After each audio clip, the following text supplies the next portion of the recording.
400 पार तो वही था जैसे 15 लाख आ गए थे वैसे ही 400 पार आ रहे थे, वही हुआ। और पेपर लीक हुआ ना, उसकी वजह से और अधिकतर बच्चे जो तैयारी करने वाले बच्चे थे उन्होंने फिर सपा को सपोर्ट किया, क्योंकि मुझे ऐसा लगता है कि अगर गवर्नमेंट उसके ऊपर काम करती तो शायद वो पीछे से जो उनका जो वोटिंग कलेक्शन था वो आज बढ़ जाता, लेकिन वो पेपर का लीक होना वो बच्चों के लिए और फिर गवर्नमेंट को डायरेक्ट इम्पैक्ट पड़ा। वो ये सोच रहे थे कि भाई मेरे नाम पे 400 मिल जाएंगे, लेकिन वो हुआ नहीं।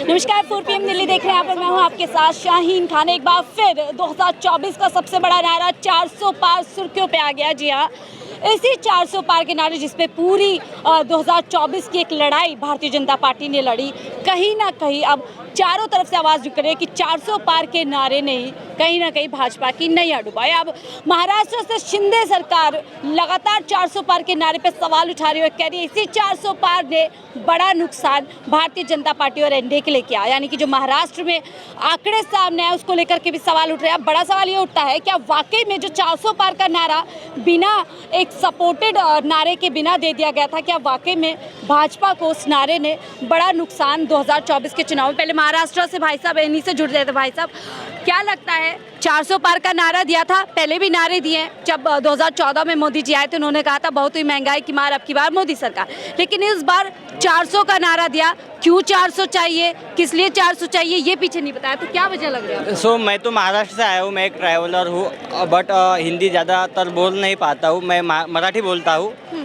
और शिंदे सरकार जो बोल रही है वो तो उलझाने के लिए बोल रही है। जो मोदी जी ने 400 पार का नारा लगाया था वो भी राजनीतिक लोगों को उलझाने के लिए लगाया था, वो पूरा करने की बात नहीं थी, 400 पार सीटा करने की बात नहीं थी। अब जो कि 3 राउंड हो चुके थे और मोदी जी ने बोला था कि 400 पार, अभी तक ये 400 पार में ही अटके हुए हैं जो कि कांग्रेस ही है।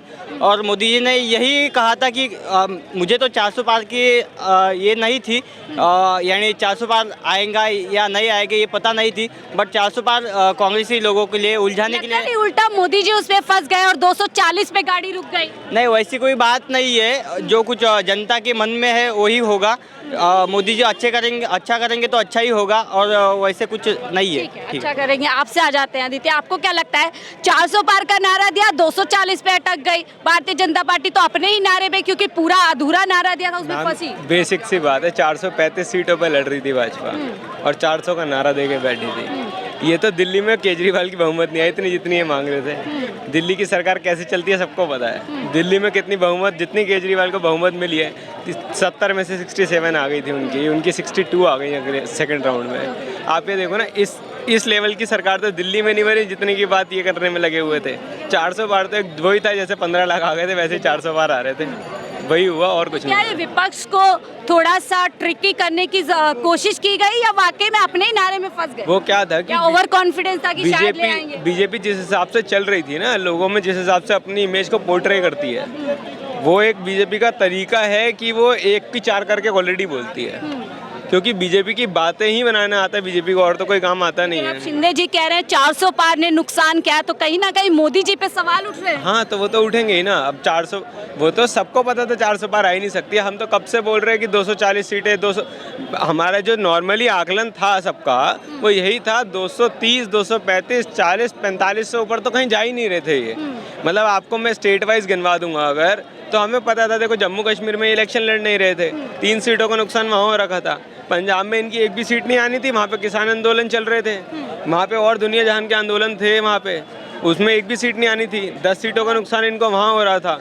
हरियाणा में इनको 10 में से आधी सीटें हो गई, जिसका हम भी आइडिया यही लगा के चल रहे थे कि 5-6 सीटों का नुकसान हो सकता है। इम्पैक्ट पड़ा वो पेपर की वजह से, जो पेपर लीक हुआ ना उसकी वजह से, और अधिकतर बच्चे जो तैयारी करने वाले बच्चे थे उन्होंने फिर सपा को सपोर्ट किया, क्योंकि मुझे ऐसा लगता है कि अगर गवर्नमेंट उसके ऊपर काम करती तो शायद वो पीछे से जो उनका जो वोटिंग कलेक्शन था वो आज बढ़ जाता, लेकिन वो पेपर का लीक होना वो बच्चों के लिए और फिर गवर्नमेंट को डायरेक्ट इम्पैक्ट पड़ा।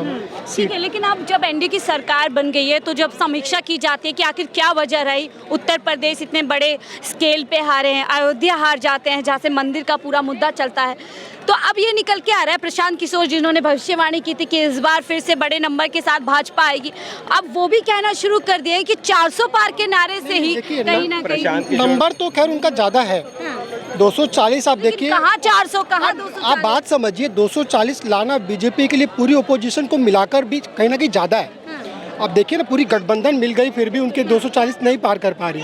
तो बीजेपी का जो बेंचमार्क है उसको ओपोजिशन कभी भी क्रैक नहीं कर पा रही है, पिछले 3 टर्म को मिला लिया जाए तो आकलन थोड़े बहुत ऊपर नीचे हो सकते हैं। बहुत हो गया 400 और 240 कहाँ?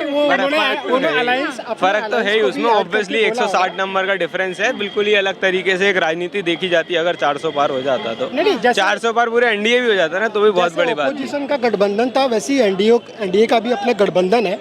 और लेकिन अपने लिए तो 370 कही थी ना उन्होंने कि भाजपा 370 एनडीए 400 पार। मैम मैंने आज ही सुबह देखा जीबी पंत हॉस्पिटल के बाहर एक बोर्ड लगा हुआ है कि एनडीए की सरकार। बहुत बड़ी बात है ये देखना कि एनडीए क्या लग रहा है ये बदले बदले जो इस समय मोदी जी नजर आ रहे हैं, जो हमेशा कहते थे मोदी की गारंटी, मोदी की सरकार, मोदी ने ये क्या, मोदी ने मोदी की गारंटी है जो उन्होंने बोला, पब्लिक को टच किया, तभी तो पब्लिक उनको फिर से। क्या लगता है मोदी जी की गारंटी है या अब एनडीए की गारंटी हो? अब तो एनडीए की हो गई ना वो, और वो हो सकता है चेंज भी हो जाए, कोई बड़ी बात नहीं, एनडीए भी खत्म हो जाए। अच्छा, एनडीए भी खत्म हो हाँ गया, हाँ, ऐसा क्यों लग रहा है? आप देखो ना, आप खुद ही बता रहे हो अभी कि शिंदे गठबंधन खिलाफ खत्म हो होने लग सकती है, एनडीए नहीं गए, जाएगी। लेकिन हाँ गठबंधन खत्म हो जाएगा, एनडीए तो क्या ही खत्म होगा। कैसे बचेगा फिर जब अगर नीतीश बाबू चले जाएंगे, नायडू बाबू चले जाएंगे तो देखिए- 262 कुछ पे रह जाएगी। देखिए, कुछ एग्रीमेंट पेपर पे पीछे भी होते हैं ना, तो जो उन्होंने मिनिस्ट्री मांगी, जो भी उन्होंने गवर्नमेंट में जो भी अपने पद मांगे, गवर्नमेंट ने दिया उनको। विपक्ष तो कह रहा है झुंझुना पकड़ा दिया कैबिनेट के नाम। नहीं, ऐसी बात नहीं है। ये लोग पहले से भी मोदी साहब को सपोर्ट कर रहे थे।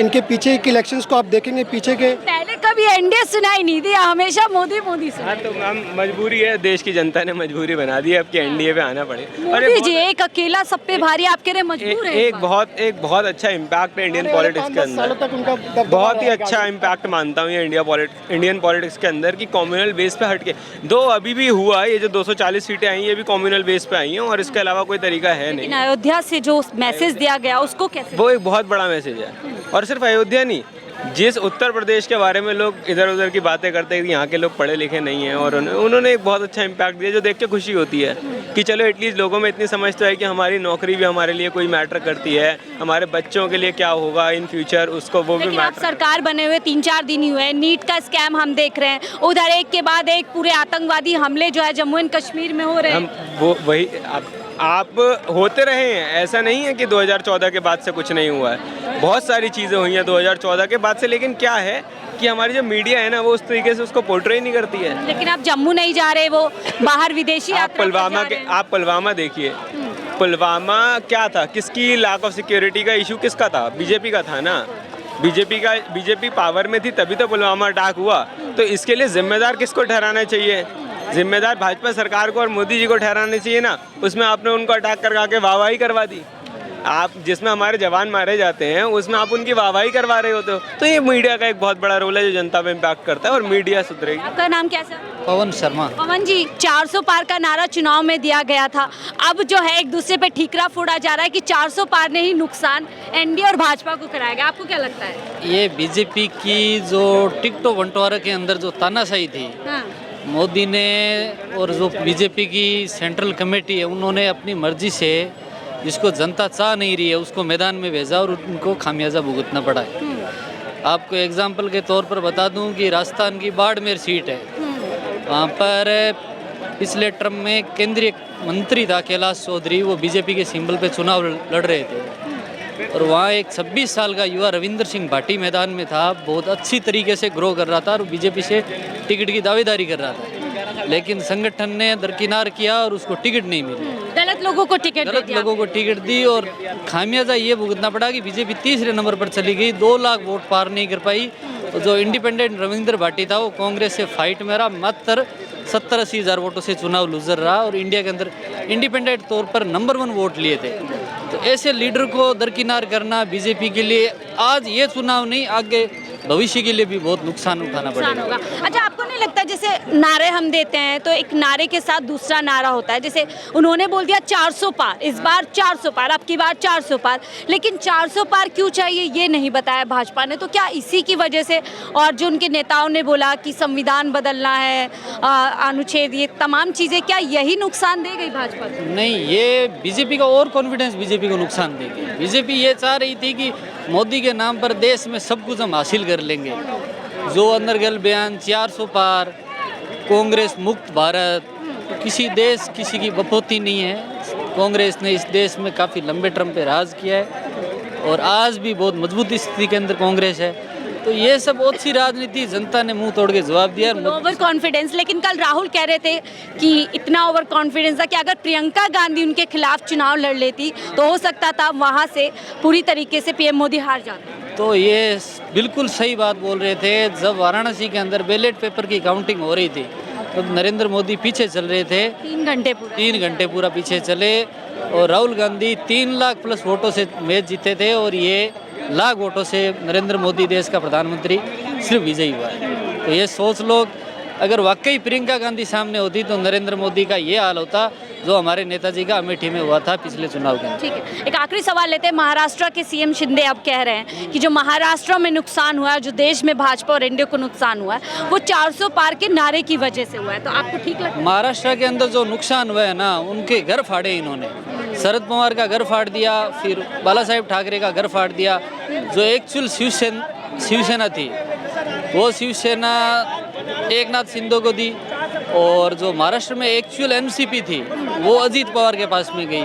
तो जो दिग्गज थे महाराष्ट्र के, जैसे शरद पवार है या बाल ठाकरे है, उन लोगों के साथ ये हरकतें करने के कारण वहाँ का जो मराठी वोटर था उन्होंने मुंह तोड़ के जवाब दिया और आधी से ज़्यादा सीटें उन्होंने ली। लेकिन ऐसे बोलना कि 400 पार से नुकसान हुआ, क्या ये सवाल मोदी जी पे नहीं उठ रहा है? उन्हीं के लोग उन्हीं पे सवाल उठा रहे हैं। संगठन पे है, मोदी की इसमें कोई है ही नहीं। संगठन ने जिस हिसाब से लोग देश फाड़े हैं, पार्टियां तोड़ी है और गलत तरीके से नारा तो मोदी जी ने दिया था 400। वो ये सोच रहे थे कि भाई मेरे नाम पे 400 मिल जाएंगे, लेकिन वो हुआ नहीं। चलिए, बहुत बहुत शुक्रिया हमसे जुड़ने के लिए। बड़ा सवाल ये था, क्या वाकई में 400 पार ने मोदी सरकार और भाजपा का एक तरीके से 2-4 इस चुनाव में कर दिया कि 240 पर सिमट के भारतीय जनता पार्टी रह गई। फिलहाल के लिए दीजिए मुझे इजाजत, आप देखे थे 4PM दिल्ली।